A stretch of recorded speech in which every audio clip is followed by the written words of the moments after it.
বিজ্ঞানী গো মহান গুরু নবীজি ইজ্ঞানজ্ঞা মহান মানুষ তো গাই হইবেনি, ইজ্ঞানজ্ঞা ভালো মানুষ তো গাই হইবেনি। বুঝলেনি কথা? নোয়াখালীর ভাষায় বলে, যেহেতু আজকে আমাদের প্রধান অতিথি নোয়াখালী থেকে আসছে, তার সৌজন্য তো একটা তাদের ভাষায় একটা গজল বলা দরকার আছে কি নেই? বলেন আছে কি নেই? আগের কালের মানুষের যদি অসুখ হইতো, নবীর কাছে গেলে ভালো হয়ে যাইত। নবীর সূরত দেখলে রোগ যাইতো দিশাইনি, ইজ্ঞানজ্ঞা ভালো মানুষ তো গাই হইবেনি, ইজ্ঞানজ্ঞা মহান মানুষ তো গাই হইবেনি। দমক হাওয়ায় কলেরা আইয়ে ঘরে ঘরে, হোলা মাইয়া জুয়ান বুড়া বেগিন কালমা করে।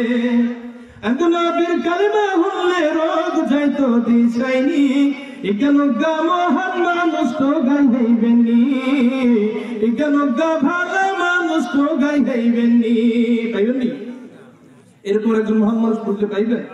ভালো মানুষ আর পাইবেন? পাইবেন না।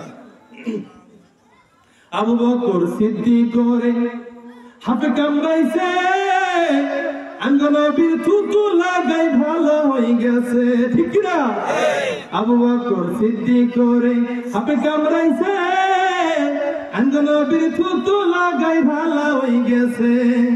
ইন্দলা কি যেতে হেতে, ইন্দলা কি যেতে হেতে করতে পারবো নি, ইজ্ঞানজ্ঞা ভালো মানুষ তো গাই হইবেনি, ইজ্ঞানজ্ঞা মহান মানুষ তো গাই হইবেনি।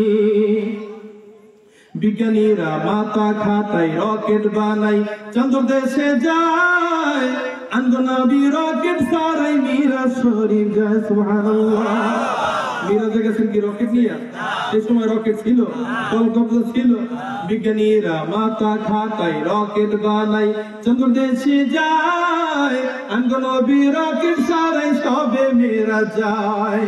রকেট মকেট কল কবজা এই সংকিয়াত আসলি, ইজ্ঞানজ্ঞা ভালো মানুষ তো গাই হইবেনি, ইজ্ঞানজ্ঞা মহান মানুষ তো গাই হইবেনি। আল্লাহু আকবার।